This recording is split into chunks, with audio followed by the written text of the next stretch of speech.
At 86, Jerry Schilling finally breaks his silence about the night Elvis Presley died. He says the world was told one story, but what really happened inside Graceland that night was far stranger and far more deliberate. After 50 years of silence, Jerry claims Elvis didn't die, he disappeared. But what really happened to Elvis Presley that night? Let's find out. The interview. It was at an interview Jerry decided to say the truth he has kept hidden for almost 50 years. But before Jerry could reveal what happened in 1977, he needed to take the world back to the beginning, to a summer day in Memphis when everything was still simple. And Elvis was just a boy with a dream. Jerry was just a local kid hanging around the neighborhood looking for something to do. That's when he met Elvis. Elvis wasn't famous yet. He was shy, almost awkward. He had a smile that made people feel comfortable, and he always had that guitar with him borrowed from a friend because he couldn't afford his own. Their friendship began quickly and naturally. They both came from humble homes. They both loved music. They both dreamed of something bigger, though neither of them really knew what that meant yet. Those early days remained crystal clear in Jerry's memory. Midnight drives through empty Memphis streets, windows down, radio playing old blues records, conversations about girls, about life, about whether fame would ever find them. Elvis used to joke that if he ever got famous, he would buy Jerry a Cadillac. Then everything changed. Elvis's career exploded overnight. One day he was singing in small clubs. The next he was on television and girls were screaming his name. The world went crazy for him, and Jerry was pulled into that world, too, becoming part of what they called the Memphis Mafia, Elvis's close circle of friends and bodyguards. But Jerry was more than just security. He was Elvis's confidant, his real friend. And from that position, he saw what no one else could see. Elvis Presley, the man the world adored, was also achingly human. He was desperate to love and be loved, not as Elvis, the icon, but as a person with a beating heart. Jerry describes those long nights at Graceland, Elvis's famous mansion. The house was always full of people, music, and laughter. But underneath it all lived a profound loneliness. Elvis was surrounded by crowds, but felt utterly alone. The pressure of being Elvis Presley crushed him slowly. Every move he made was watched, every word analyzed. He couldn't go anywhere without being mobbed. He couldn't trust anyone new. He became a prisoner of his own fame. Jerry remembers private moments that broke his heart. After Elvis's mother lost her life, Jerry found him crying in his bedroom holding one of her dresses. She had been the only person who loved him unconditionally, and now she was gone. Before shows, Elvis would sometimes stand in front of the mirror in complete silence. Jerry would watch him stare at his own reflection, almost like he was looking at a stranger. The gap between Elvis the man and Elvis the performer had grown into a canyon. This was the foundation of their friendship. Jerry was one of the few people who saw both sides. He witnessed the king on stage and the lonely soul behind the curtain. He understood that Elvis was slowly dying inside while the world demanded more performances, more smiles, more perfection. And it was that suffocating loneliness, that desperate hunger for escape that would eventually lead to the decision that changed everything. The decline of Elvis Presley. By late 1976, everything was falling apart. Elvis had gained weight. His body moved slower. His eyes looked distant and tired. The painkillers had become constant companions along with diet pills and sleeping medication. The cycle never stopped. Pills to wake up, pills to perform, pills to sleep, pills to numb the pain. His hands shook, his speech slurred. The man who once moved like lightning on stage now struggled to get through a single song. Colonel Tom Parker kept pushing him to perform more shows, more cities, more money. The schedule was relentless, and Elvis's body couldn't keep up anymore. Every performance took more out of him than the last. He forgot his lyrics. He stumbled. He sweated through his jumpsuits. But Parker didn't care.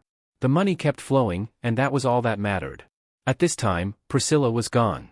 The divorce had been finalized years earlier, and though they remained civil, the loss still haunted him. He would sit alone at night looking at old photographs of happier times. Lisa Marie visited when she could, but Elvis felt like he was watching his own life through a window. He was there, but not really present. Detached from everything and everyone, he tried to be a father, but the pills made him forgetful. Sometimes he didn't recognize his own daughter's voice on the phone. Jerry recalls moments from that period that now seem like warnings, small comments that didn't mean much at the time, but carry enormous weight in hindsight. They were breadcrumbs leading to an inevitable end. Elvis would sit in the jungle room at Graceland, staring at nothing and mention wanting a new life somewhere quiet, somewhere no one knew his name. He talked about disappearing into the mountains or living on a beach where he could just be a regular person. He fantasized about working in a hardware store or fixing cars. Simple work, anonymous work, peaceful work. He would look at Jerry with exhausted eyes and say he couldn't keep doing this anymore. That he was tired of being Elvis Presley. That the name itself felt like a prison, that he wanted to unalive himself so he could finally rest. But then he would correct himself. Not unalive exactly. Just stop being Elvis. There were also whispered phone calls with someone Jerry didn't recognize. A federal contact Elvis had explained vaguely. Something about threats tied to money laundering through show promoters. People who moved cash through his concerts. People who might want him silenced. Elvis mentioned the mafia, underground operations, money trails that led to dangerous men who didn't forgive debts or loose ends. Elvis became paranoid during those final months. He installed extra locks on doors. He stopped trusting people outside his inner circle. He carried guns everywhere in his waistband, under his pillow, in his car. He would lock himself in his bedroom for hours, refusing to come out, even when friends knocked. Sometimes Jerry would hear him talking to himself through the door, arguing with invisible enemies. The mansion that once buzzed with life and laughter now felt like a mausoleum, empty, cold, waiting for something to end. The parties stopped. The music quieted. Even the Memphis Mafia grew tired of watching their friend destroy himself. Some left, some stayed out of obligation. But everyone knew the end was coming. One night, Elvis sat with Jerry in the dim light of the living room. The television played silently in the background. Elvis stared at it without really watching. His face looked older than his 42 years, worn down, defeated. He asked Jerry a question that seemed impossible at the time. What if he just walked away? What if Elvis Presley simply disappeared? No more tours, no more cameras, no more Presley, just him, the man beneath the legend. A new name, a new face, a new life. Jerry had laughed nervously, thinking it was another one of Elvis's late-night fantasies. The kind of talk that came when the pills kicked in and reality blurred. But Elvis didn't laugh. He just nodded slowly as if Jerry's reaction had confirmed something he already knew. As if the plan was already in motion, and Jerry was just catching up. And then came the night that would change everything. The night the world believes Elvis Presley disappeared. But Jerry Schilling knows something entirely different happened. The night he disappeared, August 15, 1977, at 11:30 p.m., Elvis was restless. He paced through the halls of Graceland, moving from room to room like a ghost in his own home. His footsteps echoed on the marble floors. Jerry watched him closely. Something felt different. There was an energy in the air, nervous, electric, final. Elvis kept checking his watch, glancing toward the windows, listening for sounds that weren't there. Ginger Alden, Elvis's girlfriend, had already gone to bed. She was tired and didn't want to stay up for another one of Elvis's sleepless nights. Elvis didn't seem to mind. He actually seemed relieved when she left. He insisted on playing gospel records, the music filling the empty spaces of the mansion, songs about heaven, about peace, about going home. He reviewed flight plans to Portland, a show scheduled in the coming days that would supposedly be his next stop. He spread the papers across the table, pointing at departure times and hotel arrangements, but his eyes never focused on the details. It was all a performance. Jerry sensed it was a cover story, something to make everything look normal. At 12:45 a.m., Elvis stopped pacing. He stood perfectly still in the middle of the music room. He turned to Jerry with a look that would haunt him forever. It was calm, certain, almost relieved. There was no fear in his eyes, only peace. The kind of peace that comes when a decision has finally been made. He told Jerry that if anything happened, he would know where to find him. The words hung in the air like smoke. They didn't make sense at the time. But Jerry felt their weight pressing down on his chest. Something was about to happen, something planned, something irreversible. Elvis hugged him. Not the casual shoulder pat they usually shared, but a real embrace. Tight, long, like goodbye. Early morning, Elvis went upstairs. Jerry expected him to sleep, but sleep rarely came easy for Elvis anymore. The house grew quiet, too quiet. Jerry sat in the living room, unable to shake the feeling that something was wrong. Dr. Nick, Elvis's personal physician, arrived at Graceland unusually early. Jerry found this odd. There was no emergency, no call for help, no middle-of-the-night crisis. Yet, there he was, walking through the front door with his medical bag as if he'd been summoned. Two of the security guys, Sonny and Red, were suddenly sent on errands. Routine tasks that pulled them away from the house at a strange hour. One was told to pick up prescriptions. The other was sent to check on something at the gate. Small tasks that normally could wait, but they left immediately without question. Jerry noticed, but said nothing. Loyalty meant trusting Elvis, even when things didn't add up. The next time Jerry heard Elvis's name, it came with a scream. Ginger's voice tore through the mansion. She had found him on the bathroom floor, unconscious, not breathing, face down on the carpet. Chaos erupted instantly. People ran through the halls. Voices shouted, phones rang, footsteps pounded on the stairs, but Jerry noticed something strange in the chaos. No paramedics were called immediately. Minutes passed, precious critical minutes before anyone dialed for help. People stood around frozen as if waiting for instructions. The body was moved before the police arrived, lifted, repositioned. People touched things, rearranged things. It felt orchestrated, rehearsed. Dr. Nick seemed too calm. His face showed no panic, no shock, no desperate attempts at revival. He checked for a pulse with mechanical precision, made a phone call, spoke in low tones. He moved through the scene like someone following a script he'd already memorized. The ambulance finally arrived. Paramedics rushed upstairs.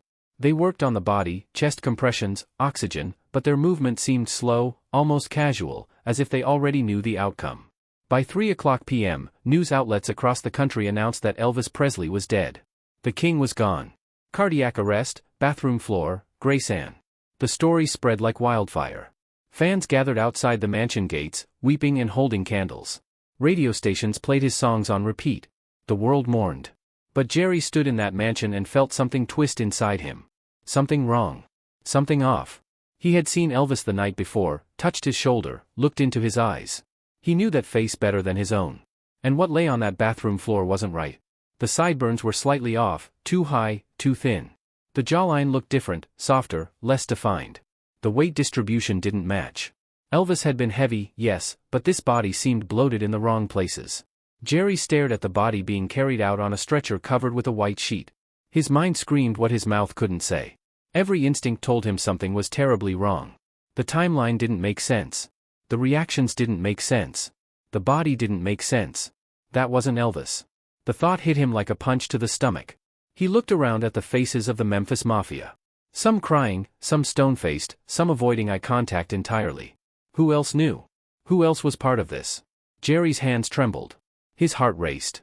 He wanted to scream, to stop the ambulance, to demand answers. But something held him back. Fear. Loyalty. The memory of Elvis's final words. "You'll know where to find me."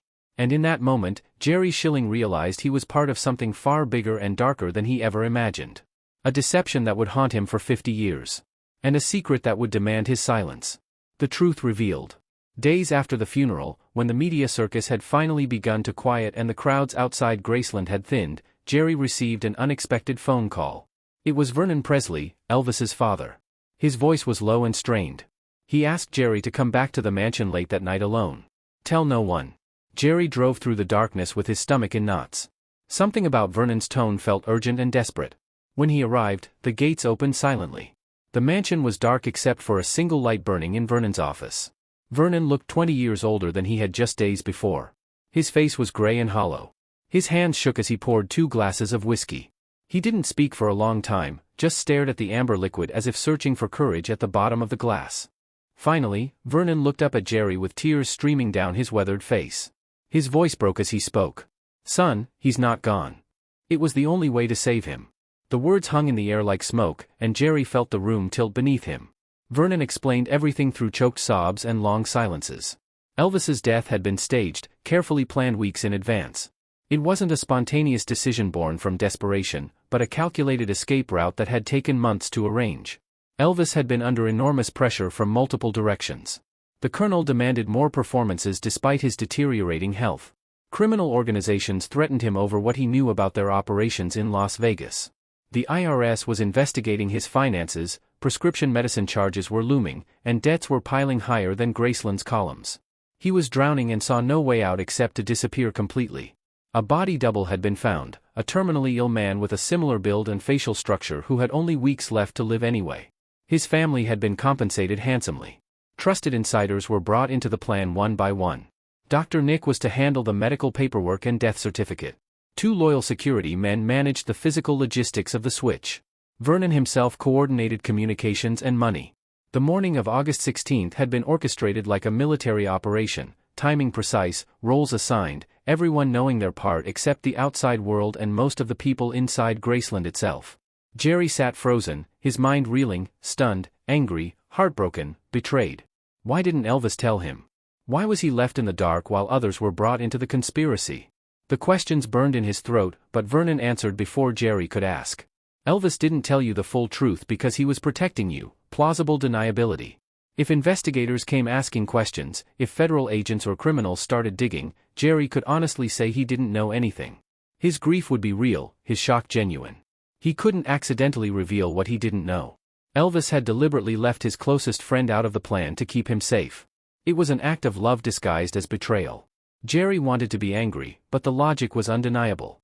If he had known, he would have tried to stop it. He would have argued and pleaded and maybe even threatened to expose the whole thing. Elvis knew that, so he made the impossible choice to lie to the person who knew him best. Vernon handed Jerry an envelope that had been sitting on the desk. "Open it when you're ready," he said quietly. Then he left the room, leaving Jerry alone with his shattered understanding of reality. Jerry sat in that dim office for an hour before he found the courage to open the envelope. Inside was a single sheet of paper covered in Elvis's familiar handwriting, looping letters that rushed across the page like they always had. The letter was brief but devastating in its honesty. "I didn't lie to you, brother. I just couldn't take you down with me. You'd have tried to stop me.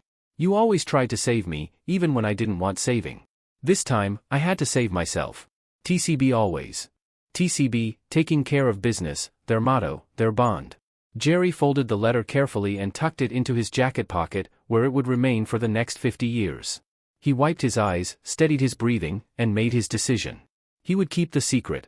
He would protect his friend's new life, whatever and wherever that was. He would carry this burden alone, because that's what real friendship demanded, not the easy loyalty of good times and guitar songs, but the hard loyalty of silence and lies told for the right reasons. Jerry agreed to become part of the conspiracy after the fact, a guardian of the greatest disappearing act in history. And from that moment forward, Jerry Schilling lived two lives, the one the world could see and the one only he knew was true. Living with the secret, Jerry stared at the letter until the ink blurred through his tears. It was Elvis's handwriting, looping, rushed, achingly familiar. Every word carried his voice as clearly as if he were standing in the room, speaking them aloud. He folded the paper carefully and tucked it into his jacket. Outside, the world was still spinning in chaos. Crowds still gathered at Graceland's gates, crying. Radio stations still played Love Me Tender and Can't Help Falling in Love on endless repeat. TV anchors still called August 16, 1977, the day the music died. But for Jerry, the grief came tangled with confusion and a strange, guilty relief. He couldn't mourn properly, not when his best friend might still be breathing somewhere under a different name, watching the sunset over a different ocean. At Graceland, everyone played their assigned parts. Vernon looked exhausted, aged 2 decades in 2 weeks. The Memphis Mafia whispered in corners, but never asked direct questions out loud. Everyone understood that walls had ears. Phones were likely bugged. Every conversation could be monitored by people who wanted to know if the secret would hold. The public funeral had been massive beyond anything Jerry had witnessed. More than 75,000 fans flooded Memphis from all over the world. The air was thick with the scent of flowers and sweat and collective disbelief. Reporters shouted questions. Camera flashes exploded like lightning. People fainted in the oppressive August heat. The grief was real and raw and overwhelming even for those who knew it was built on a carefully constructed lie. When Jerry stepped up to the open casket during the viewing, his knees almost buckled beneath him. He forced himself to look down at the face inside. It looked wrong in subtle ways that most people wouldn't notice. The skin was too waxy. The features are slightly sunken. The jawline is different if you knew exactly what to look for. The sideburns were too dark and perfectly shaped. The hands resting on the silk lining looked smaller than Elvis's hands, less weathered. Jerry reached out with trembling fingers as if to touch the face, but stopped himself. He whispered words only he could hear. "You really did it, didn't you?" He forced himself to walk away before anyone noticed the tears streaming down his face or read the knowledge written in his eyes. Later, alone in his hotel room, Jerry kept replaying everything in his mind like a film he couldn't turn off. The paramedics who had seemed too calm. Dr. Nick's strange robotic behavior. The way the body had been moved and repositioned before authorities arrived. The delayed phone calls. The orchestrated chaos. Every single detail now made perfect sense. It had all been a performance. One last show Elvis never wanted to give, but executed flawlessly because his life depended on it. A week later, Jerry received another envelope. This one slipped under his apartment door during the night with no return address, no postmark, no identifying marks. Inside was a photograph, a blurry Polaroid of a beach at sunset. Palm trees swayed in the background. The ocean stretched endless and blue. In the corner of the frame stood a man wearing dark sunglasses and a loose white shirt. His back was to the camera, his posture relaxed as he looked out over the water. On the back of the photo, 3 words were scrolled in blue ink that Jerry would recognize anywhere. Still here, brother. He spent hours staring at that photograph, memorizing every detail before hiding it away. He was torn between joy and crushing guilt. Elvis was alive. Elvis was safe. Elvis had found his peace. But Jerry had to lie to everyone who asked about him. He had to lie to Priscilla when she called. He had to lie to Lisa Marie when she looked at him with confused, grieving eyes. He had to lie to reporters and fans who cried on his shoulder seeking comfort. He wanted to tell them all the truth. He's okay. He's free. He escaped. But he couldn't. If anyone found out, if the secret cracked even slightly, Elvis's carefully constructed new life would shatter. His peace and his safety would vanish forever, and possibly his actual life would end for real this time. The following months blurred together in an endless parade of interviews, documentaries, tribute specials, and false reports. People claimed to see Elvis everywhere, pumping gas in Michigan, buying groceries in Tennessee, boarding planes in California, sitting in the back of churches from Kentucky to Arizona. Most were obvious hoaxes or cases of mistaken identity or wishful thinking, but a few of the reports made Jerry wonder. A few of the details seemed too specific, too accurate to be complete fabrications. In December of that year, Jerry received one final phone call from Vernon Presley. The old man's voice was frail and paper-thin, barely more than a whisper. "He's safe, son. That's all you need to know. Don't ask where. Don't tell no one ever." Then Vernon hung up. And Jerry never heard from him again. Vernon himself would rest in peace less than 2 years later, taking his portion of the secret to his grave. Every Christmas afterward for the next 50 years, Jerry would light a candle next to the framed photograph of Elvis that sat on his piano. He would play the same song, Blue Christmas, letting the familiar melody fill the room. Then he would sit in silence afterward, sometimes smiling at memories of better days, sometimes crying for the friend he could never see again. He often wondered during those quiet moments if Elvis ever watched the news reports about himself. Did he see the tributes and anniversaries and endless speculation?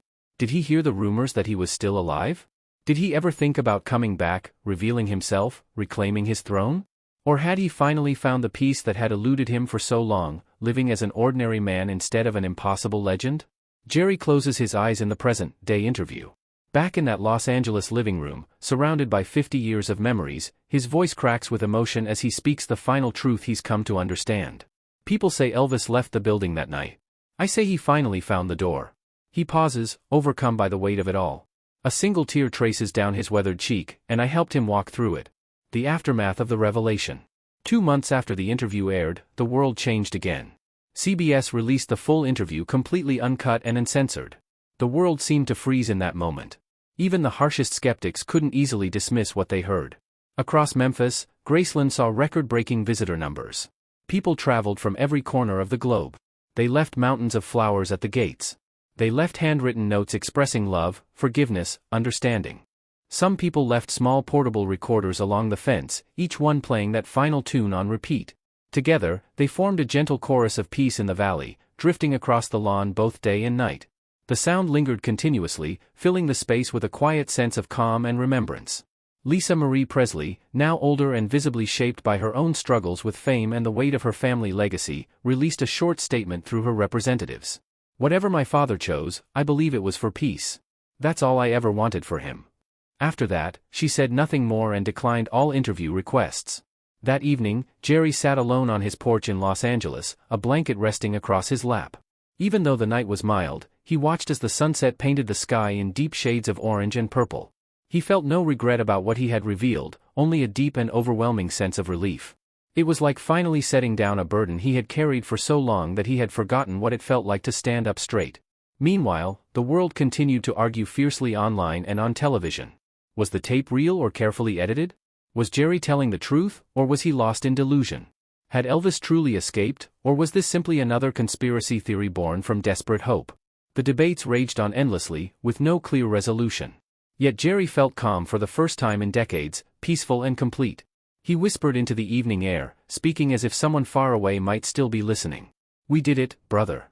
We made it to the end." 3 weeks after the full documentary aired worldwide, viewed by more than 200 million people across every continent, Jerry received an unmarked package at his Los Angeles home. There was no return address and no postage stamp, only his name written in careful block letters on plain brown paper. Inside the package was a single photograph, one that appeared recent based on its digital quality. It showed an elderly man sitting on a wooden bench overlooking the ocean. His face was turned away from the camera, but his posture was unmistakably familiar. On the back of the photo, written in the same looping blue ink Jerry had carried in his memory for 50 years, were 4 simple words: "Still here, brother. TCB." Jerry held the photograph with trembling hands as tears streamed down his weathered face.